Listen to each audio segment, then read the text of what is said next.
율리아나와 프란치스칸 책 읽기. 제속 프란치스칸 성인전 2. 우리 시대를 위한 여인, 헝가리의 엘리사벳 성녀, 권숙의 히아친타 OFS 편역, 한국 제속 프란치스코회 출판부. 4장. 가장 작은 이들 곁에. 그녀는 다른 종교 행사에도 맨발의 털옷을 입고 참석하였으며 자신이 머무는 자리에서 가르치기 위해 언제나 가장 가난한 사람들 가운데 앉았다.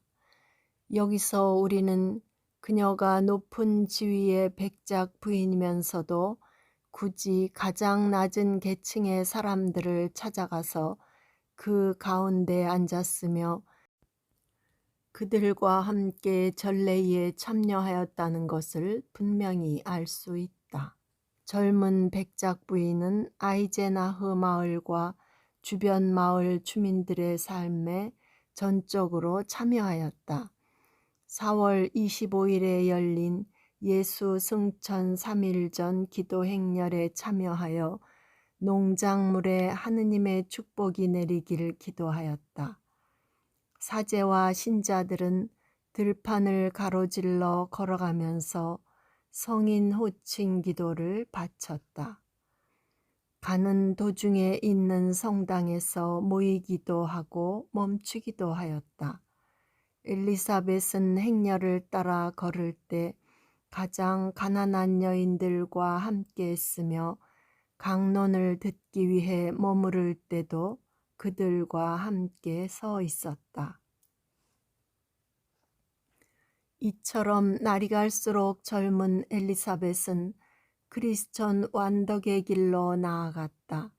그녀의 어린 시절을 아름답게 했던 그 오묘한 겸손은 시간이 흐를수록 더욱 깊이 영혼 속에 자리 잡았다.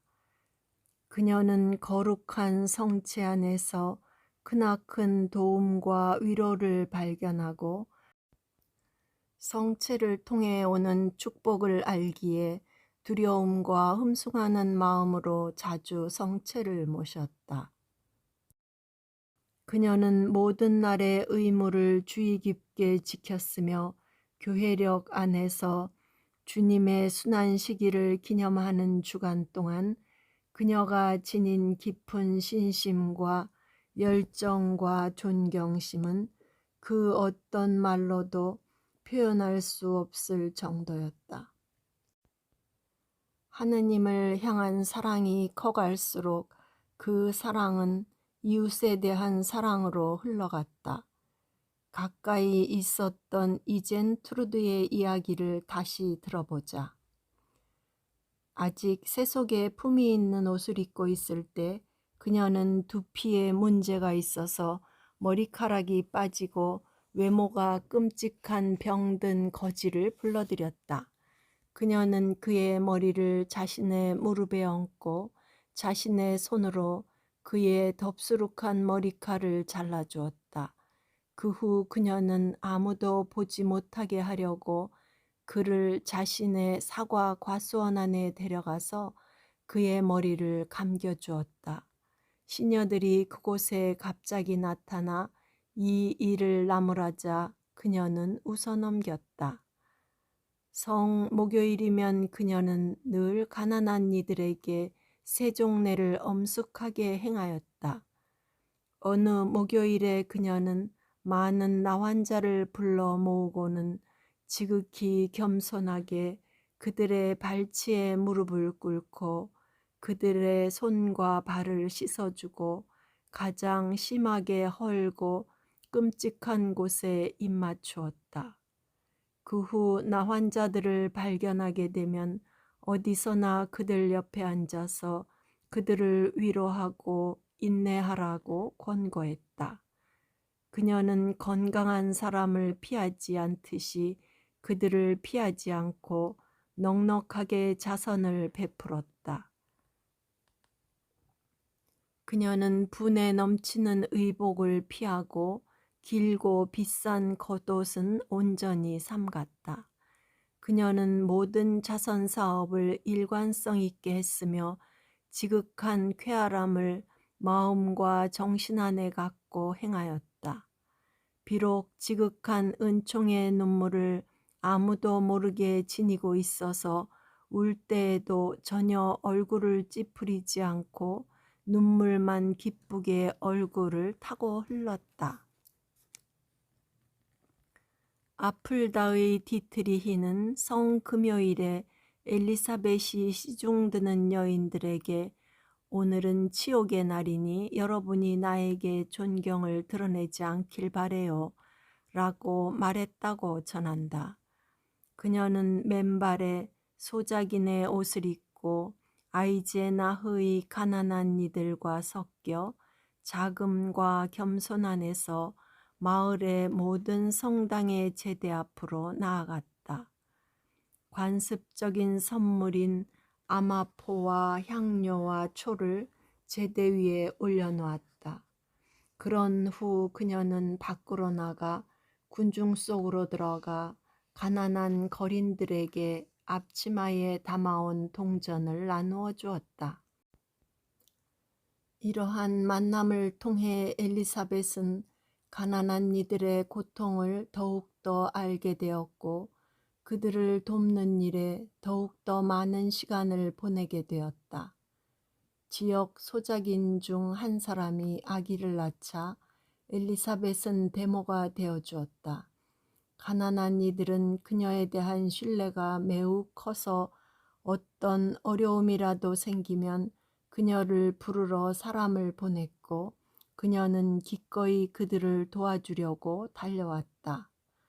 그녀는 그들의 오두막에 들어가 금전적인 어려움으로 또는 병이나 고통으로 괴로워하는 이들을 위해 자신이 할 수 있는 모든 일을 다했다.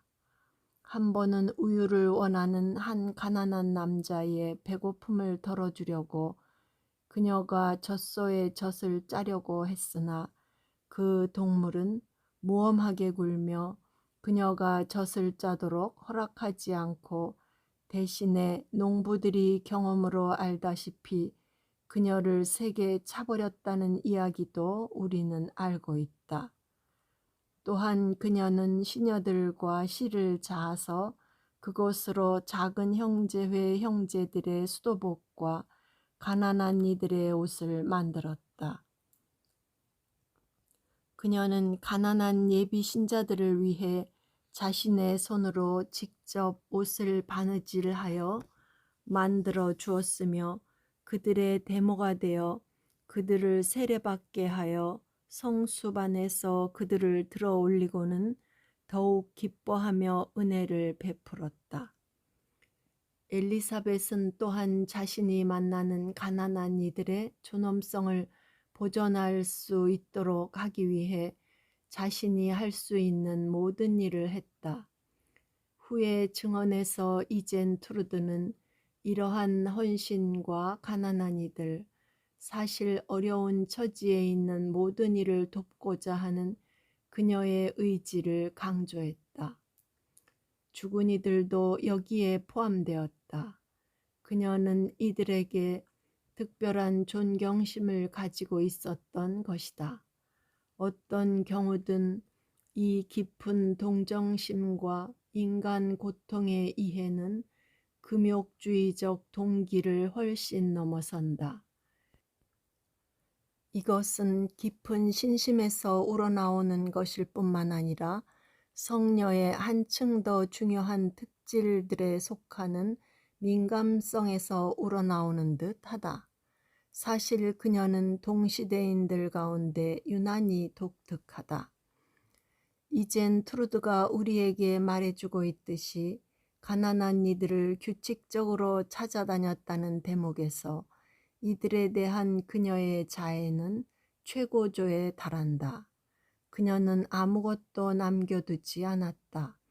그 어떠한 경비도 돌아다니는 어려움도 그들의 비참한 상태가 얼마나 역겹든지 간에 아무런 반감도 느끼지 않았다. 그녀는 자신을 비우고 자신 밖으로 나가서 그들이 자신들을 하느님의 모상으로 인식하고 확신하도록 도와주려고 했다.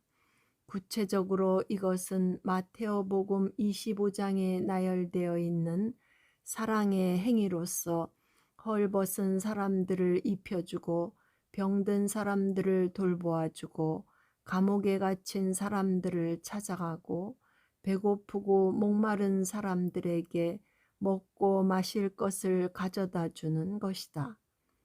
즉 그들이 자신의 거룩함을 인식할 여유조차 허락하지 않는 물질적인 궁핍에서 벗어나도록 도와주는 일을 했다.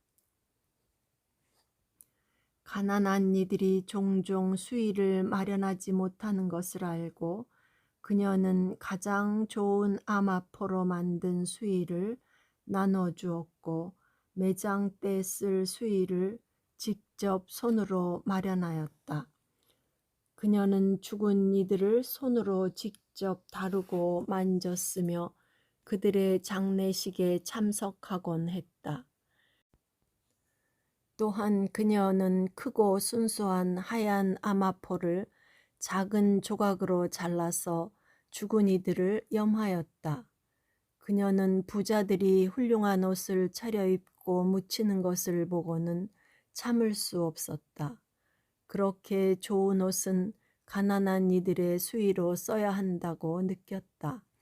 한 번은 병든 가난한 남자를 병문안 갔을 때 그가 갚을 수 없는 빚에 대해 불평하는 소리를 듣고 그를 위해 빚을 갚아주었다.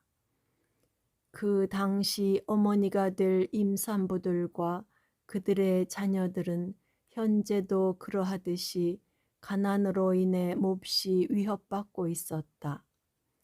엘리사벳은 임산부들에게 그들 자신과 새로 태어날 아기들을 위해 충분한 음식과 돈과 옷이 마련되어 있다고 안심시켜 주면서 봉사하였다. 출산하는 가난한 여인들과 병자들의 심부름꾼이 그녀에게 무언가 청하면 그녀는 그들이 어디에 사는지 물어보고 그들을 보살피다가 자비와 연민에 북받치곤 했다. 가난한 그들이 얼마나 멀리 살든 가는 길이 얼마나 진흙창이고 힘들든 그녀는 그들을 찾아가 남루하고 작은 방 안으로 들어갔다. 그녀는 그들의 더러움에 혐오감을 느끼지 않았다. 그녀는 일해주고 위로해주고 아낌없이 줌으로써 오는 세 가지 보상을 얻으려 애쓰면서 그들에게 필요한 것들을 가져다 주고 위로하였다. 성 프란치스코는 유언에서 자신의 회개의 시작은 나 환자와의 만남이었다고 말했다. 그는 그들 안에서 그리스도의 고통을 보았던 것이다.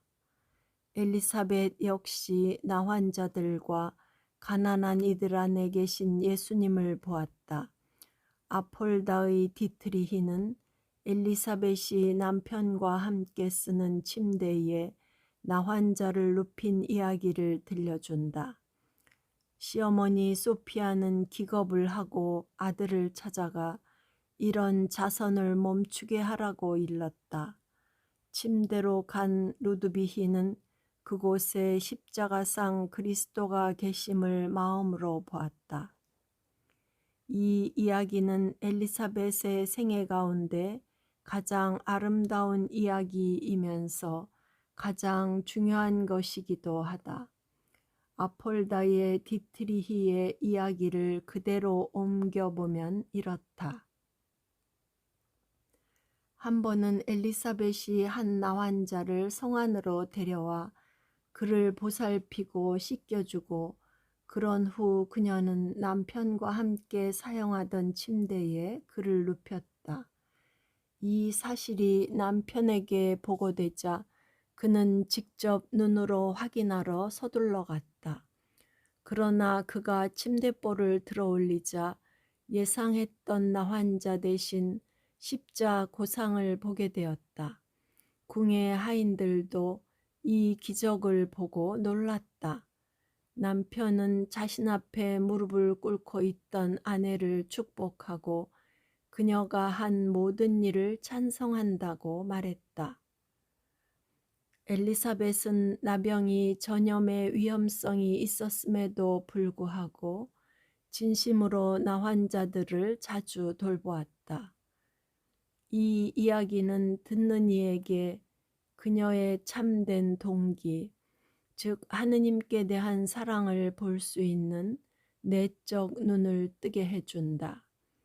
이 환자는 마치 투명한 존재인 듯 그를 통하여 아주 다른 진실, 즉 엘리사벳이 흔들리지 않고 추구했던 진실을 보여주었던 것이다. 가난한 이들을 만나면서 스스로 가난한 이가 되어가는 엘리사벳은 성 안에서 부유한 여인으로 살았지만 성 밖 세상에서 일어나는 것을 무시할 수 없었다. 그녀는 자신을 둘러싸고 있는 인간의 비참함을 인식하기 시작하면서 가난한 이들을 만나고 돕기 위해 성 밖으로 나갔다. 그러자 그들이 그녀를 변화시켰다. 그녀는 궁정 생활에 대한 호감을 점점 잃게 되고 하느님께 좀 더 가까이 가고자 하는 열정으로 점점 마음 졸였다. 한 전기 작가가 말하듯이 그녀의 모든 영광은 그리스도의 십자가와 순환에 있었기 때문이다. 세상은 그녀에 대해서 죽었고 그녀는 세상에 대해서 죽었다.